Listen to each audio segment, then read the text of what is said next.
Hello, all, and welcome back to Learning with Jelly. So, today we're on lesson 3 and module 3, and we're going to talk about a brief introduction to functions. So, we're going to talk about functions that you can create yourself called defined functions, and that's the image you see on the screen in front of you. And we're also going to talk briefly about some built in functions that you have access to right within Python. So, some main takeaways for today is in this image in front of you. So if you want to create a function on your own, you're going to use this keyword def. You're going to name your function. In this case, the name of my function is find square. You're going to pass some type of argument or parameter, colon, and then you're going to have some code. What is this function actually doing? And then you're going to be able to call that function's name anytime within the program, pass an argument, and in this case, it should get its square. So let's look at our agenda for today. Oops, and that's just some of the backend code. Now you can see some of the backend of Jupyter Notebook. So our agenda for today, we're going to use functions, know the difference between built-in and user-defined functions, and know how you're able to utilize these. So a function is a block of code that runs when called. So built-in functions are built straight within Python on the back end. And those are things such as type. We saw the type function in module 2 when we were checking data types. Is this data type a string? Is it a float? Is it an integer? There's also the len function, the string function. There's a lot of built-in functions that you have available. And you can just do a quick Google search, Python built-in functions, and you'll get a long list. User-defined functions are those that you create, and they take in parameters, and they normally are going to start with that keyword def. So why are functions important? So there's this concept inside of software engineering or data science or data analytics or tech roles, and it's called DRY. Don't repeat yourself. So if you know you have to perform the same things over and over again for multiple projects, or even within the same project, it's always good to try to reduce code redundancy. So you want to store some of that in a function that you can repeatedly call. There also are used to create classes, which in turn create some of those packages. And we're going to learn about packages in future modules, but pretty much these are packages that helps us read in data. You saw very briefly in module 2 that we read in a CSV file using a pandas package. There are machine learning packages. There are visualization packages. And a lot of these packages have functions within classes.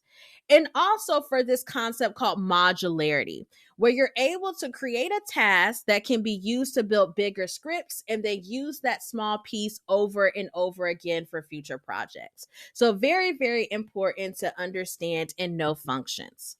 So built-in functions, as I already mentioned, one of the built-in functions that we've already seen was the type function that returns the data type. And it's important to know what data type you are working with because based off of the data type determines what you can do. So in this case, we have X assigned to 3 and X is an object. And I want to get the type of this object. And my built-in functions turn green inside Python. And I see that that is an integer. I also can change a variable to a string. So in this case, I'm calling an str on X and I'm changing that to a string. So say for instance, this was a zip code. I don't want to store it in my data as a number because I'm not doing any math on zip codes. I just want to change it to text. I definitely can do that by calling str. And I also can get the length of what I'm working with. So I know pretty much the magnitude of my collection. So in this case, I have a list 1, 5, and 10. I want to look at the length. This has 3 items in that list. Now, defined functions are a little bit different. So this is creating a defined function that squares a number. So I'm calling the keyword def. I'm calling the name of the function squares. And then I'm having one argument that people can pass. So you can only pass in one number. And I'm calling that number X. And I want this to return X squared. So the double asterisk is exponentiation. So this is X squared and I can run this. And now once I create this defined function, I can call the function name squares, pass in a single number, which is 3, and I get out that 3 squared is 9. Now, this is very simplistic. Software engineers, especially, as well as certain data scientists and machine learning engineers, they're going to add a doc string to this, which is going to comment what the functions do. Functions can be really complex, but this is just for your general understanding of what a defined function is.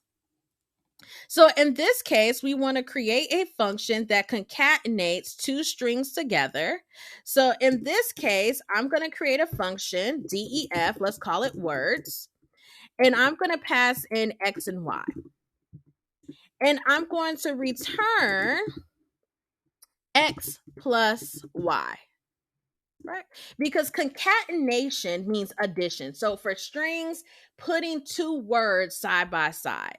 And I'm going to need my colon here, or else it's going to throw a syntax error.